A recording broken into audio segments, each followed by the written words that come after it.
Hello students. So today we are going to discuss a very interesting topic that is human evolution. देखिए human evolution से related एक या दो question NEET में पूछे जाते हैं अगर आप प्रीवियस 5-6 ईयर्स के पेपर्स देखेंगे. अब the thing is how to prepare this topic. तो ऑब्वियसली हमें देखो पढ़नी एनसीईआरटी है, but the main problem is कि एनसीईआरटी के अंदर ह्यूमन इवोल्यूशन से रिलेटेड खाली आपको फैक्ट्स मिलेंगे, और अगर हम वो फैक्ट्स पढ़ते हैं तो हमें एक बैकग्राउंड नॉलेज नहीं होगी कि ये हुआ कैसे है, the how this evolutionary process actually happened, है ना. तो एक बैकग्राउंड नॉलेज नहीं होगी, हमें कंसेप्चुअल क्लैरिटी नहीं होगी, and we will end up cramming those facts. तो आज के सेशन का यही पर्पस है कि हम उन फैक्ट्स को, एनसीईआरटी के इस पैराग्राफ को समझने के लिए, जो पूरी एक बैकग्राउंड स्टोरी है, पूरा एक कंसेप्ट है ह्यूमन इवोल्यूशन का, उसको हम समझें. Right, so let's start. तो सबसे पहले तो ह्यूमन इवोल्यूशन टर्म को समझने से पहले मैं आपको समझा देती हूँ what is the meaning of the word evolution. Right, तो let's understand what is evolution.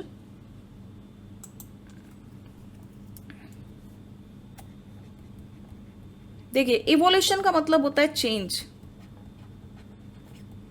अब यहाँ पे मैं कौन से चेंज की बात कर रही हूँ? लिविंग ऑर्गेनिजम्स में, यानी ह्यूमन इवोल्यूशन की बात कर रहे हैं तो ह्यूमंस में होने वाले चेंज की बात हो रही होगी ऑब्वियसली. अब ये किस प्रकार का चेंज होता है?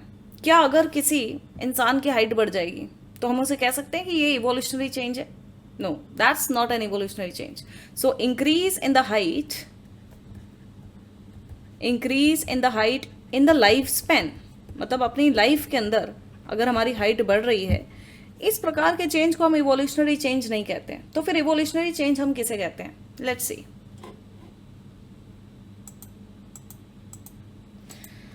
यहाँ पे आप देख सकते हैं in this image that is shown, can you see certain changes.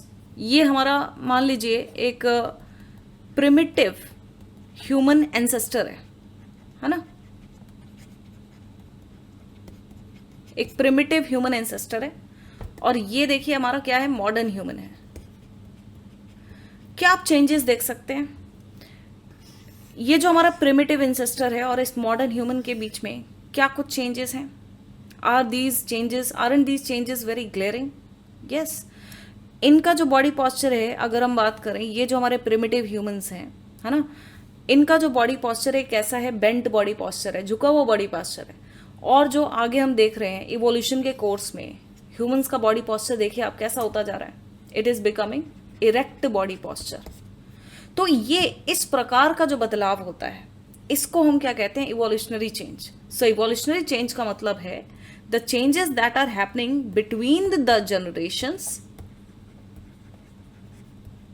तो जनरेशंस के बीच में होने वाले जो बदलाव हैं उनको हम इवोल्यूशनरी चेंज कहते हैं. राइट, तो जैसे कि ह्यूमंस का बॉडी पॉस्चर चेंज होना, ये बेंट बॉडी पॉस्चर से इरेक्ट बॉडी पॉस्चर हो जाना, इसको हम इवोल्यूशनरी चेंज कहेंगे. आई होप आपको इवोल्यूशन शब्द का मतलब यहाँ पे समझ में आया होगा, इवोल्यूशनरी चेंज का मतलब यहाँ पे समझ में आया होगा. अब हम बात करते हैं ह्यूमन इवोल्यूशन की. तो यहाँ पे हम स्पेसिफिकली ह्यूमंस के अंदर किस प्रकार के चेंजेस आते गए हैं उनकी बात करने वाले. तो let us first of all understand the meaning here. So what does it से? द ग्रेजुअल का मतलब होता है स्टेप वाइज मैनर में. ये जो चेंज हुआ है ह्यूमंस में, आपको क्या लगता है कि ये जो बिल्कुल एक प्रिमिटिव हमारे एंसेस्टर्स हैं और ये मॉडर्न ह्यूमंस हैं, ये बदलाव ये कुछ दिन में नहीं हुए, कुछ महीनों में नहीं हुए, सालों लग गए, मिलियंस ऑफ ईयर्स लग गए ये चेंजेस आने में. राइट, तो बिल्कुल स्लो स्टेप वाइज मैनर में ये चेंजेस आते गए हैं. तो that is why it is called the gradual. Right, तो ग्रेजुअल बायोलॉजिकल का मतलब, जैसे कि यहाँ पे एक एग्जांपल है, बॉडी पॉस्चर में चेंज आ जाना. ये जो बॉडी पॉस्चर है कैसा है? बेंट बॉडी पॉस्चर है. ये जो बॉडी पॉस्चर है कैसा है? इरेक्ट बॉडी पॉस्चर है. बिहेवियरल चेंज, इंसान जो पहले होते थे, हमारे प्रिमिटिव ह्यूमंस जो थे, उनमें बहुत ज़्यादा सोशल कॉम्प्लेक्सिटीज़ नहीं थी, जितनी आगे के जो ह्यूमंस आते गए उनके अंदर बढ़ती चली गई. तो ये क्या है? एक बिहेवियरल चेंज है. Right, so gradual biological and behavioural change of hominins. Hominins का मतलब होता है ह्यूमंस की जो लीनिएज है. तो ह्यूमंस की लीनिएज को हम होमिनिन्स कहते हैं. अब जैसे आपने एक बात सुनी होगी हमेशा कि ह्यूमंस जो है वो मंकी से इवॉल्व हुए हैं, ह्यूमंस जो है वो चिंपैंजी से इवॉल्व हुए हैं. ये फैक्ट्स बिल्कुल गलत हैं, है ना. ह्यूमंस आप ये कह सकते हैं कि मंकीज या चिंपैंजी या ह्यूमन का सभी का एंसेस्टर कॉमन रहा है, राइट। ह्यूमंस ना तो मंकी से इवॉल्व हुए हैं ना तो चिंपैंजी से इवॉल्व हुए हैं, हम सबका एंसेस्टर क्या रहा है, कॉमन एंसेस्टर रहा है।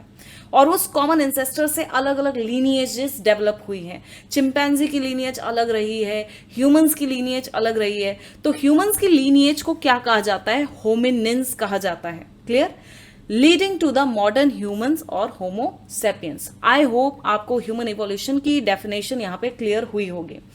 अब यहाँ पे आप बिल्कुल ये जो चेंजेस हैं देख सकते हैं इस डायग्राम के अंदर, कैसे ये हमारे जो प्रिमिटिव ह्यूमंस हैं इनके बॉडी जो है पूरी डेंस हेयर से कवर्ड है, और आगे जैसे ह्यूमंस आते गए हैं तो इनकी बॉडी का हेयर जो है वो डेंसिटी कम होती चली गई है। इसके अलावा और क्या क्या चेंजेस यहाँ पे आप देख सकते हैं। बॉडी पॉस्चर वाली बात मैंने पहले ही आपको बता दी, बॉडी हेयर वाली बात आप यहाँ पे देख सकते हो। इसके अलावा आप और क्या देख सकते हो, यहाँ पे देखिए, क्या इनके ये जो हमारे प्रिमिटिव एंसेस्टर्स हैं, क्या इनके जो जॉज हैं और ये जो आगे जो ह्यूमंस आए हैं इवोल्यूशनरी कोर्स में, क्या इनके जॉज में आप कुछ डिफरेंस यहाँ पे स्पॉट कर सकते हो। इनके जो जॉज हैं आप देख सकते हो यहाँ पे किस प्रकार के जॉज हैं, प्रोट्यूडेड जॉज, आगे की तरफ निकले हुए, है ना, प्रोट्यूडेड जॉज।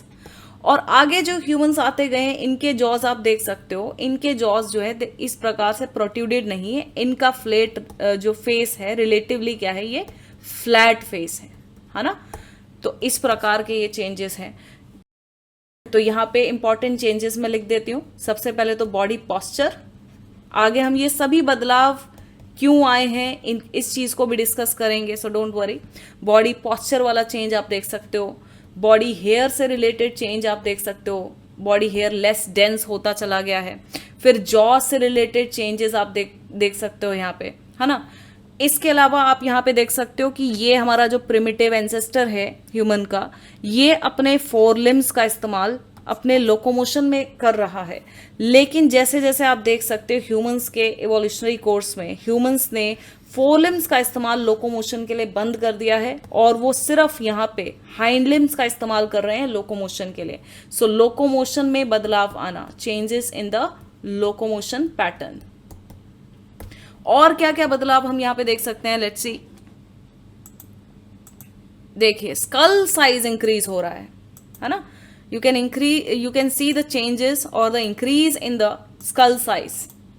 अब ये स्कल साइज बढ़ने का क्या कारण रहा है, तो देखिए as you can see here the changes in the brain size. Brain size किस प्रकार से चेंज हो रहा है, आपको क्या नजर आ रहा है यहाँ पे, ब्रेन साइज बढ़ता हुआ नजर आ रहा होगा, है ना। तो ब्रेन साइज को हम रिप्रेजेंट करते हैं बेटा क्रेनियल कैपेसिटी से, है ना। सो जैसे जैसे ह्यूमंस जो है इवोल्यूशनरी कोर्स में आगे बढ़ते गए तो उनका हम देख सकते हैं यहाँ पे कि जो ब्रेन साइज है वो क्या हो रहा है, बढ़ता जा रहा है। यानी उनकी जो क्रेनियल कैपेसिटी है, उनकी जो क्रेनियल कैपेसिटी है वो क्या होती जा रही है, बढ़ती जा रही है। क्लियर है ये चीज। और यही कारण है कि स्कल का साइज भी इंक्रीज होना जरूरी था। भी स्कल के अंदर जो हमारा क्रेनियम पार्ट होता है वही ब्रेन को हाउस कर रहा है, इसलिए स्कल का साइज उसी प्रोपोर्शन में बढ़ना जरूरी है जिस प्रोपोर्शन में हमारे ब्रेन का साइज बढ़ रहा है। तो ये सभी प्रकार के जो बदलाव है ये ह्यूमंस के इवोल्यूशनरी कोर्स में देखे गए हैं, जो कि मैंने आपको यहाँ पे बताया। अब ये बदलाव आखिर आए क्यों हैं, यहाँ पे हम इस चीज को डिस्कस करेंगे इन डिटेल, राइट।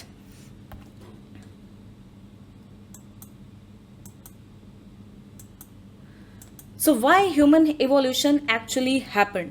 देखो यहाँ पे मैं आपको एक पूरा जो आपने ये चैप्टर पढ़ते हैं ना, इवोल्यूशन चैप्टर जो आप पूरा पढ़ते हैं, ह्यूमन इवोल्यूशन, उसमें सबसे लास्ट में आपको पढ़ाया जाता है। क्यों? क्योंकि चैप्टर में आपने जितनी चीजें पढ़ी होती हैं, जैसे कि most importantly theories of evolution, उसमें सबसे इंपॉर्टेंट आपने एक कंसेप्ट पढ़ा होगा, कंसेप्ट ऑफ नेचुरल सिलेक्शन, है ना। तो डार्विन साहब का जो एक कंसेप्ट था नेचुरल सिलेक्शन से रिलेटेड, तो जितना आपने पूरा चैप्टर के अंदर जो भी थ्योरीज पढ़ी होती हैं, जो भी चीजें पढ़ी होती हैं, अब ह्यूमन इवोल्यूशन में उन चीजों को अप्लाई करने की बारी आ जाती है। कैसे?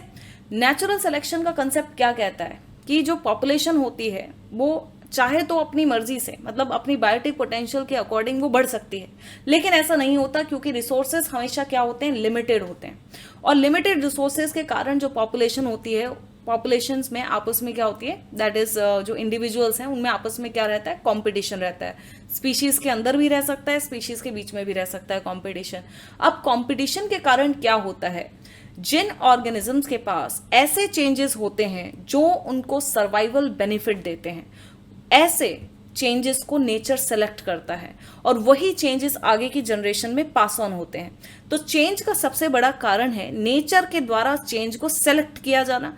क्यों सेलेक्ट किया जाना? बिकॉज वो चेंज ऑर्गेनिज्म को सर्वाइवल एडवांटेज दे रहा है। तो सारा कंसेप्ट हमारा यहीं से लिंक्ड है कि ह्यूमंस का अगर बॉडी पोस्चर इरेक्ट हुआ है तो इसका कोई ना कोई सर्वाइवल बेनिफिट होगा। ह्यूमंस में अगर जो है हाथों का इस्तेमाल बंद हो गया है लोकोमोशन के लिए, तो कहीं ना कहीं उसका कोई सर्वाइवल एडवांटेज रहा होगा। क्लियर? लेकिन इन सबके पीछे एक मतलब मेजर आप कह सकते हैं कि कंपेलिंग फैक्टर रहा होगा जिसकी वजह से ये चेंजेस जो है आगे पास ऑन हुए। तो वही कंपेलिंग फैक्टर इस स्लाइड में हम डिस्कस करने वाले हैं। तो देखिए, shift from the forest to grassland. तो कहा जाता है कि एक समय पे जो हमारे ह्यूमंस थे, जो हमारे मतलब प्रिमिटिव एंसेस्टर्स थे, वो कहाँ रहा करते थे? They use to live in the forest, right. तो साउथ अफ्रीका से ओरिजिन माना जाता है ह्यूमंस का, और साउथ अफ्रीका के जो डेंस फॉरेस्ट है वहाँ पे एक समय पे हमारे जो ये कॉमन एंसेस्टर्स हैं एप्स के, ह्यूमंस के, आप देख सकते हैं, ठीक है। तो वो हमारे फॉरेस्ट में रह रहे थे। अब क्या होता है कि there were some climatic shifts, कुछ क्लाइमेटिक बदलाव के कारण जो फॉरेस्ट है वो श्रिंक होते चले गए, है ना, और फॉरेस्ट श्रिंक होकर के ग्रासलैंड में कन्वर्ट हो गए, जिसके कारण जो हमारे प्रिमिटिव एंसेस्टर्स हैं उनकी शिफ्टिंग हुई from the forest to the grasslands.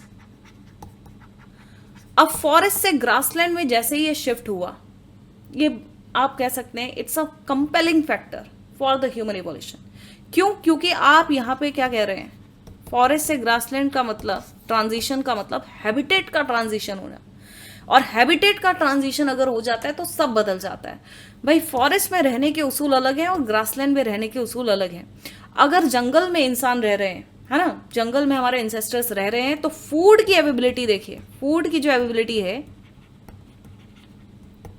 वो काफी आसानी से हो जाएगी। एंजियोस्पर्म्स आर देयर, पेड़ से जो है फल तोड़ा और खा लिया, राइट, कोई दिक्कत ही नहीं है फूड अवेलेबिलिटी की। लेकिन जैसे ही अब हम ग्रासलैंड में आ जाते हैं, आपको दूर दूर तक कोई पेड़ पौधे नहीं दिख रहे, मतलब there are trees but you have to look for it. आपको जो है, ठीक है, उतना आसानी से फूड की अवेलेबिलिटी अब नहीं होने वाली है जितना आपको पहले हो रही थी, राइट। सो फूड अवेलेबिलिटी एक मेजर समस्या बन गई। तो what was the problem? That is food availability won't be easier. Number 2, अगर हम जंगलों में रह रहे हैं तो प्रेडेटर से कहीं ना कहीं छिपना हमारे लिए आसान रहेगा। लेकिन जैसे ही हम ग्रासलैंड में आ जाते हैं तो हम एक्सपोज हो गए हैं, we are exposed to the eye of the predator. अब हमारे लिए प्रेडेटर से बचना आसान नहीं होगा, और इसलिए जरूरी है कि ह्यूमंस जो है प्रेडेटर को आसानी से स्पॉट कर सके, right. So when we were living in the that is forest, तो we were relatively better, we can relatively protect ourselves in a better way from the predators as compared to when we are living in the grassland। तो grassland में अगर हम रह रहे हैं तो हमें ये मेक श्योर करना होगा कि प्रेडेटर हमें आसानी से स्पॉट ना करे। तो इस प्रकार के कुछ रिक्वायरमेंट्स थी जिसके कारण ह्यूमंस में बहुत इंपॉर्टेंट चेंजेस आएंगे, और वो चेंजेस हम आगे डिस्कस करने वाले हैं, राइट। सो आप देख सकते हैं यहाँ पे कैसे ह्यूमंस जो है वो फूड को सर्च कर रहे हैं, उसे गैदर कर रहे हैं। जो फूड उन्हें पहले बहुत आसानी से अवेलेबल हुआ करता था, अब उस फूड को हमें गैदर करना पड़ेगा, सर्च करना पड़ेगा, एनिमल्स को हमें हंट करना पड़ेगा, ठीक है, ताकि हम उनसे अपना बचाव कर सके। तो ह्यूमंस को हंटिंग करनी पड़ेगी, गैदरिंग करनी पड़ेगी फूड की, इस प्रकार के शिफ्ट के कारण, और उसी के वजह से ह्यूमंस में कुछ चेंजेस आने जरूरी होंगे, है ना। Important trends in the human evolution. Number 1, that is evolution of bipedalism. Bipedalism का मतलब क्या होता है? दो पैरों पे चलना, right? Then number 2, increase in the brain size. तो brain size increase होना. Number 3, reduction in the jaw and the tooth size. तो jaw size जो है उसका reduce होना. Then इसके बाद that is development of precision grip. तो ग्रिप का मतलब होता है कि आप किसी चीज को आसानी से इस तरीके से, this is what you call grip. तो ह्यूमंस में ये जो प्रिसीजन ग्रिप है जिस प्रकार की, ये किसी और एप के अंदर प्रेजेंट नहीं है। Then advance tool making abilities में भी बहुत ज़रूरी थी ये, सर्वाइवल एडवांटेज, ये सारी चीज़ों के जो है कहीं ना कहीं अपने सर्वाइवल एडवांटेज हैं। तो लेट्स सी कि ये सभी जो चेंजेस हैं इनके क्या क्या सर्वाइवल एडवांटेज रहे हैं ह्यूमंस के लिए, और यही चेंजेस आगे पास ऑन क्यों होते चले गए हैं। तो सबसे पहले हम यहाँ पे बात करेंगे बाईपेडलिज्म की। तो बाईपेडलिज्म का मतलब होता है वॉकिंग ऑन 2 फीट। हमारे जो प्रिमिटिव एंसेस्टर्स थे वो अपने फोरलिम्स का इस्तेमाल किस लिए करते थे? For the locomotion. जैसे अगर आप चिंपैंजी की बात करें तो chimpanzee uses its forelimbs for the locomotion, right. और जो हमारे प्रिमिटिव एंसेस्टर्स भी हैं वो भी 4 लिम्स का इस्तेमाल करते हैं और इसी प्रकार से चिंपैंजी की तरह वो वॉक करते हैं, right.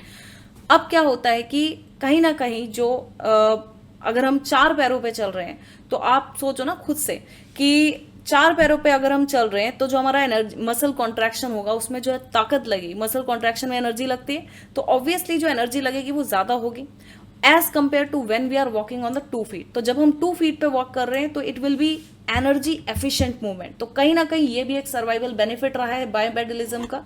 Then next, better field of vision. अगर हमारा बॉडी पॉस्चर मान लीजिए अगर हम 4 पैरों पे चलते हैं तो हमारा बॉडी पॉस्चर कैसा होगा? बेंट रहेगा, झुका हुआ बॉडी पॉस्चर रहेगा, और इस कारण से हम दूर तक हमारी निगाह नहीं पहुंच पाएगी। लेकिन अगर हम 2 पैरों पे चल रहे हैं, if we are standing on 2 feet, तो हमारा जो विजन है वो दूर तक जा सकता है, जो कि जरूरी था ह्यूमंस के लिए। अब ऐसा जरूरी क्यों था?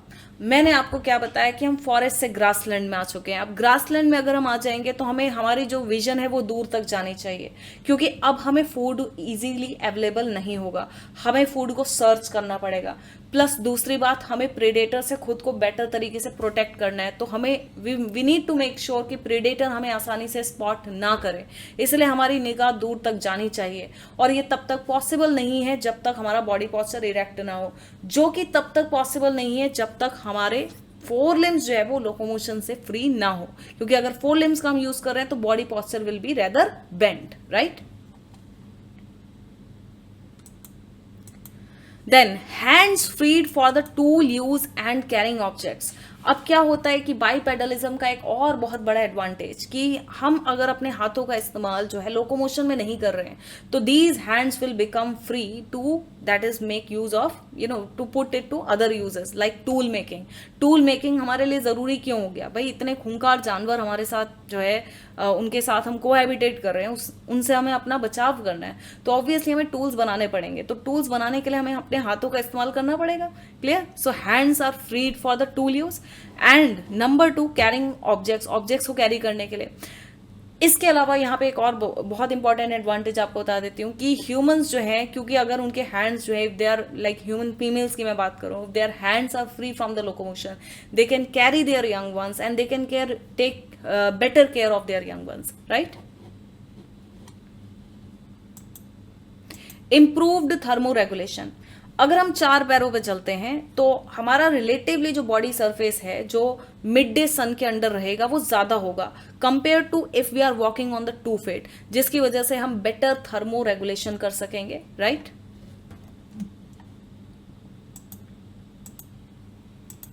Then brain evolution, another significant trend. तो यहां पे आप देख सकते हो कि किस प्रकार ह्यूमंस का जो ब्रेन साइज है वो इंक्रीज होता हुआ नजर आ रहा है। आपको जो ब्रेन साइज है एग्जैक्टली एनसीईआरटी के अंदर जो जितने भी फिगर्स गिवन है आपको सिर्फ वही याद करना है। यहाँ पे सिर्फ एक इंक्रीजिंग ट्रेंड को समझाने के लिए मैंने यहाँ पे ये फिगर्स लिखे हैं। तो these can very in the different books, but right now you have to memorize only the cranial capacity that is mentioned in the NCERT, right? तो यहाँ पे आप देख सकते हो ऑस्ट्रेलोपिथेकस की क्रेनियल कैपेसिटी कहीं ना कहीं इनका ब्रेन साइज 400 to 550 के बीच में रहा है। फिर होमो हैबिलिस का बढ़ करके 600-750 के बीच में आ जाता है। देन होमो इरेक्टस का अराउंड दैट इज अप्रोक्सीमेटली हम कहते हैं 900 cc। देन निएंडरथल का होता है that is average cranial capacity that is around 1400 and Homo sapiens की average cranial capacity that is 1350, right. तो इस तरीके से हम यहाँ पे देख सकते हैं कि ब्रेन साइज इंक्रीज हुआ है। और यहाँ पे एक इंपॉर्टेंट बात बता दूं कि यही हमारा ह्यूमन इवोल्यूशन में मोस्ट सिग्निफिकेंट ट्रेंड है भाई। तो इस पे काफी बार नीट में क्वेश्चन पूछा गया कि सबसे ज्यादा सिग्निफिकेंट ट्रेंड क्या रहा है ह्यूमन इवोल्यूशन में, तो it is that is increase in the brain size और द क्रेनियल कैपेसिटी। अब यहाँ पे आपको एक और बात बता दूं कि होमो सेपियंस की अगर आप एवरेज क्रेनियल कैपेसिटी देखेंगे तो 1350, it is not mentioned in the NCERT, but मैं वैसे बता देती हूँ, काफी बच्चों को इन चीजों में कंफ्यूजन रहता है। और नियंडरथल की अगर हम दैट इज क्रेनियल कैपेसिटी देखें तो इट इज एवरेज जो है बताई जाती है 1400 टू 1450, राइट। अब इसका मतलब ये नहीं है कि नियंडरथल हमसे ज्यादा इंटेलिजेंट हो गए।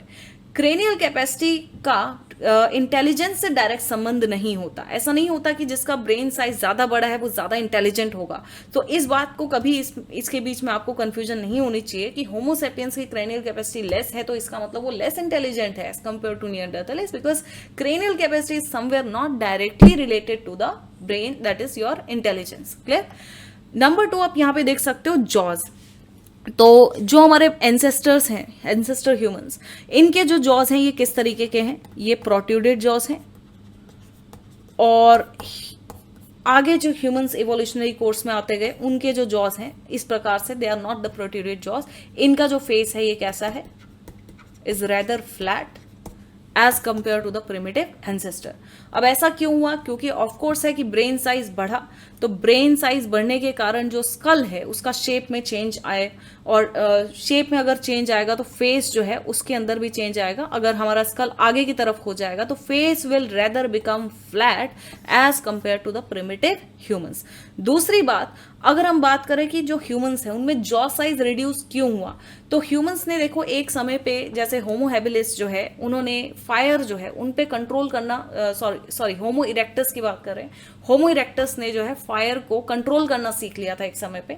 तो क्योंकि उन्होंने फायर को कंट्रोल करना सीख लिया, इस वजह से अब वो क्या कर सकते थे, वो जो जानवर हैं जिनका वो शिकार किया करते थे उनको हंट करके अब उनको कुक करके वो कंज्यूम कर सकते थे। यानी कि हम जो है फूड को कुक करना सीख गए थे। और कुकिंग के कारण क्या है कि हम जो डाइट कंज्यूम करेंगे it will be rather softer diet compare to the primitive ancestors what they used to consume.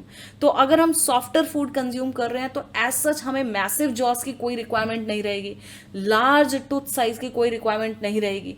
तो इसीलिए ये कारण है बहुत बड़ा कि ह्यूमंस में जो जॉज है उनकी शेप में चेंज आया है और टीथ जो है वो उसका साइज जो है वो रिड्यूस होता चला गया है इन द इवोल्यूशनरी कोर्स।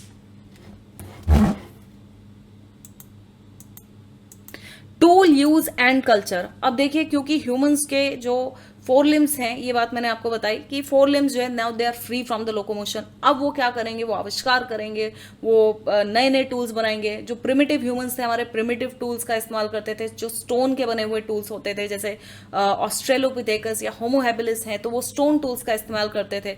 आगे जैसे जैसे ह्यूमंस इवॉल्व होते गए उन्होंने एडवांस टूल बनाने शुरू कर दिए, राइट, क्योंकि क्रेनियल कैपेसिटी भी कहीं ना कहीं बढ़ रही थी, इंटेलिजेंस भी बढ़ रही थी, और उनकी ये जो एबिलिटी है, थिंकिंग एबिलिटी है या क्रिएटिवनेस है, वो बढ़ती चली गई।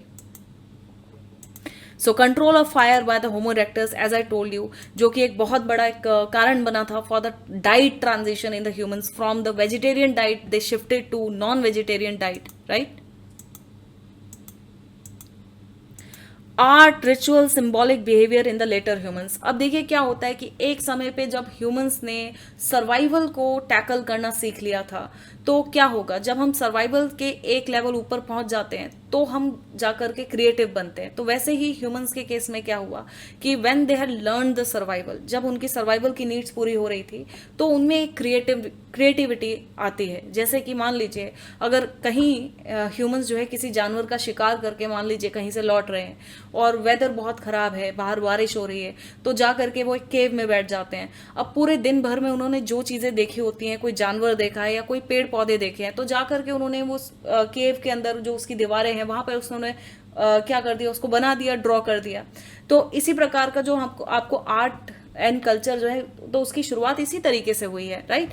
आज भी आपको एमपी में इसके रेमनेंट्स मिल जाएंगे। भीमबेटका एक रीजन है एमपी के, भीमबेटका में वो केव्स हैं जहां पे आपको इस प्रकार की प्री हिस्टोरिक आर्ट देखने को मिल जाएगी, राइट।